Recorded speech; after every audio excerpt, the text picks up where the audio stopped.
आज हर माँ बाप चाहते हैं कि मेरे बच्चे इंग्लिश मीडियम में पढ़े।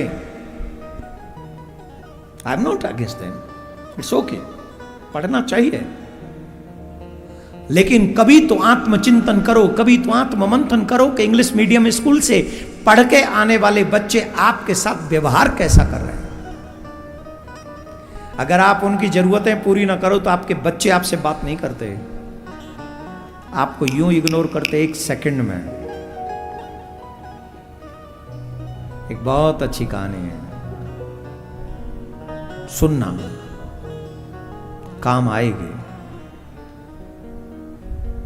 एक माँ बाप थे, उनके 3 संतान थी, तीनों बेटे थे और तीनों बेटों की शादी हो गई थी। 2 इंग्लिश मीडियम में पढ़े हुए, एक इंजीनियर था और एक डॉक्टर था। उनकी पत्नियां भी पढ़ी लिखी थी। एक तीसरा बहुत ज्यादा पढ़ा लिखा नहीं था, 12वीं फेल था। घर में अधिकांश उसे नालायक कहा जाता था। क्या कहा जाता था? नालायक, ये लायक नहीं है, ये कुछ बन नहीं सकता, ये नालायक है। एक दिन रात्रि में उसके पिताजी को अचानक से तबीयत खराब हुआ और उसकी मां ने कहा, अरे ड्राइवर को बुलाओ, ड्राइवर को बुलाओ। तो वो नालायक दौड़ के आया। अब रात्रि हो रही है, कहां से ड्राइवर को बुलाएं?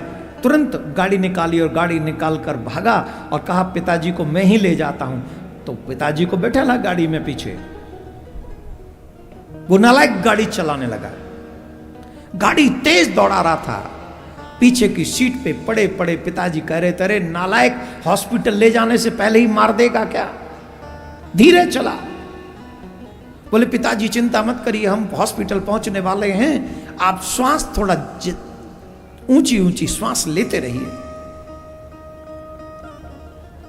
उस नालायक ने ऐसा आंसर दिया।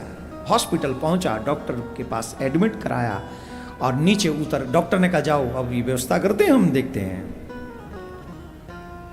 अब वो नालायक सोचने लगा कि कहीं मेरे पिताजी ज्यादा अस्वस्थ न हो जाएं, क्योंकि उसने नालायक शब्द जीवन भर सुना था।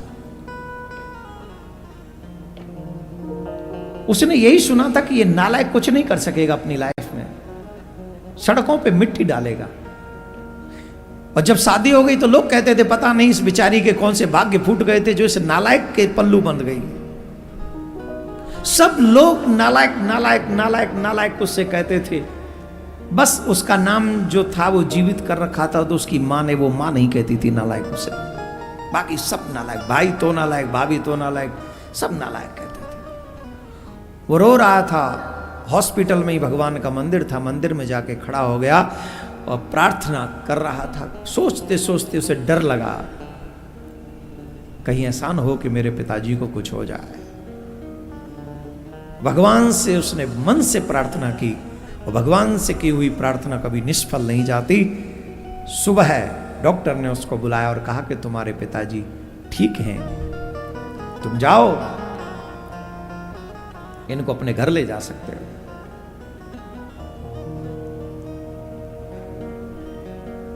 पिताजी को वो लेके अपने घर आया।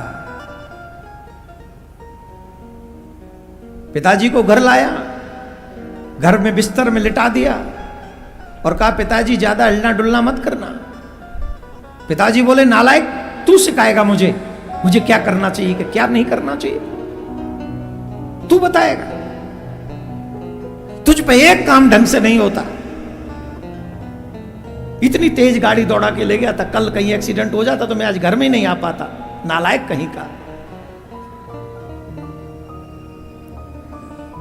वो बेटा चला गया, उसकी मां से बर्दाश्त नहीं हुआ। उसकी मां ने कहा, इतनी भी बेरुखी किस काम की? हर बार आप इसे नालायक नालायक नालायक नालायक कहते रहते हो। अरे कल रात को यही नालायक काम आया। आपके दोनों, वो एक इंजीनियर एक डॉक्टर, रात भर बिस्तर में पड़े रहे। उन्हें तो पता ही नहीं कि रात में यहां क्या हुआ है। और मुझे नहीं लगता कि बहुओं ने भी उन्हें बताने की कोई जरूरत समझी होगी। कि आपके साथ ऐसा हुआ है। यही एक नालायक था जो आपको लेके गया डॉक्टर के पास, ड्राइवर को भी नहीं बुलाया, आवाज भी नहीं दी थी मैंने तो डॉक्टर इसको बिना बुलाई दौड़ा चलाया, और आप इसी को नालायक कहते हैं। तो पति ने कहा, गीता ऐसा लगता है कि तुमने भी मुझे पहचाना नहीं।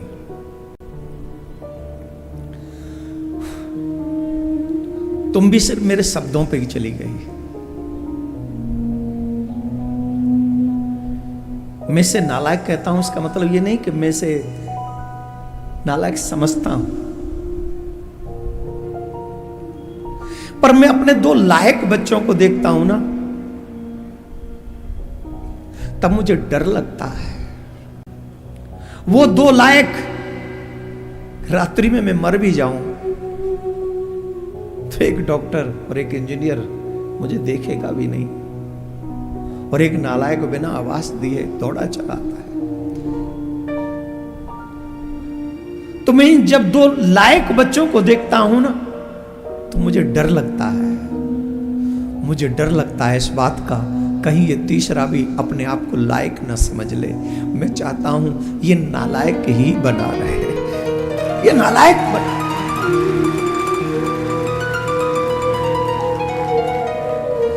मैं नहीं चाहता कि ये लायक बने। उन दोनों जैसा लायक नहीं चाहिए मुझे इसे महसूस कराना ये लायक नहीं। तुम मेरा अभिमान समझ लो, इसे मेरा स्वार्थ समझ लो। सच बताऊं गीता, उन दो लायकों से ज्यादा इसे प्यार करता हूं मैं, पर मैं बोल नहीं सकता। मैं इसे सीने से नहीं, हृदय से नहीं लगा सकता। जानती हो क्यों? कहीं ये भी अपने आप को लायक समझ बैठा तो मेरे बुढ़ापे का क्या होगा? मैं तो अकेला पड़ जाऊंगा, 3 बेटों के बाद भी अकेला।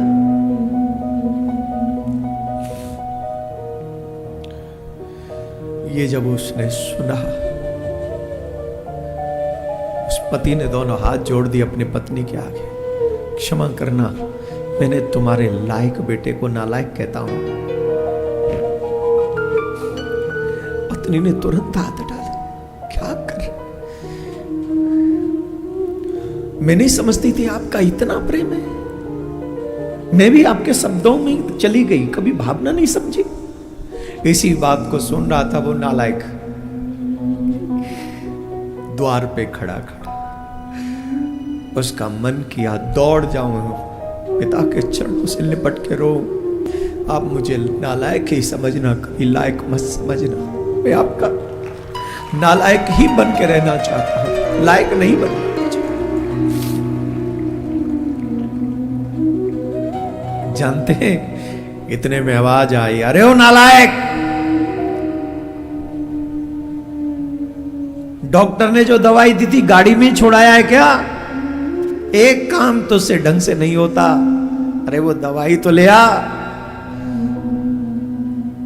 दौड़ के गया, दवाई लेके आया, और आज उस नालायक ने लायक बेटे की तरह अपने पिता की आंखों में देखा, और मानो आंखों ही आंखों में कहा, पिताजी आप कभी अकेले नहीं होंगे, आपका नालायक बेटा आपके साथ रहेगा ऑलवेज।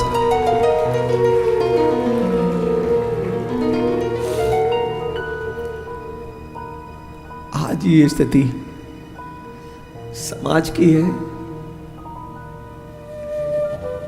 कितने इंग्लिश मीडियम वालों ने पैसे हमसे कमाए, कितने हमने अपने बच्चे उन स्कूलों में भेजे, पर वापस सनातनी परंपरा के लोगों ने अपने बच्चों में क्या पाया है, लायक या नालायक? इसका चिंतन न आपने किया, न समाज ने किया, न कोर्ट ने किया, न कोई और करता है। इसका दुष्परिणाम, कभी पत्नी मारी जाती है, कभी पति मारा जाता है, कभी बच्चे मारे जाते हैं, कभी माँ बाप मारे जाते हैं। इतनी क्रूरता हमारे समाज में आ गई है कि अब हम एक दूसरे की शकल भी देखना नहीं चाहते।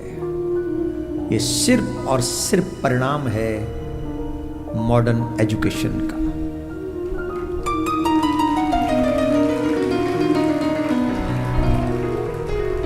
हम तो सरकार से एक ही बात कहेंगे, जब इंग्लिश मीडियम से कोई डॉक्टर इंजीनियर बन सकता है, प्रारंभ कीजिए हिंदी और संस्कृत से भी कोई डॉक्टर इंजीनियर बने और वो लोग भी बड़े हों और अपने माँ बाप के नालायक संतान बन सके, जिनको खोने का डर माँ बाप को कभी ना हो, कभी ना हो, कभी ना हो।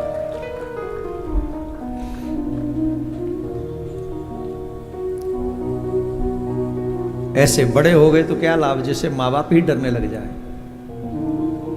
बड़े भय तो कहा भय, जैसे पेड़ खजूर, पंछी को छाया नहीं, फल लागे अति दूर। आजकल जो बच्चे पढ़ लिख कर बहुत बड़े हो रहे हैं, विदेशी पैकेज ले लेकर विदेश चले जाते हैं और यहाँ माँ बाप बुढ़ापे में अकेले कुड़ते रहते हैं, परेशान रहते हैं। अब इसका क्या लाभ? तुम कहते हो कि मेरा पुत्र होगा तो मेरी सेवा करेगा, यह सोच गलत है। हमें यह नहीं सोचना चाहिए कि मेरा बेटा होगा तो मेरी सेवा करेगा। अगर सोचना है तो यह सोचो कि परमात्मा मुझे ऐसा जीवन देना कि मुझे कभी बुढ़ापे में किसी के सेवा की आवश्यकता ही ना पड़े। मुंबई में एक बुढ़िया का बेटा इकलौता, अमेरिका में कोई बहुत बड़ी कंपनी में रहता था। बुढ़िया फोन कर करके बुलाती रही, बीमार पड़ गई, नहीं आया। मम्मी छुट्टी नहीं मिल रही, छुट्टी नहीं मिल रही। और कब वो बुढ़िया मर गई किसी को पता नहीं। बहुत दिनों बाद जब वो फ्लैट खुला तो भाई साहब सिर्फ हड्डियां मिली थी फ्लैट में, सिर्फ हड्डियां, मांस भी नहीं था। ये तो टीवी चैनलों पर आई हुई खबर बता रहा हूं मैं आपको।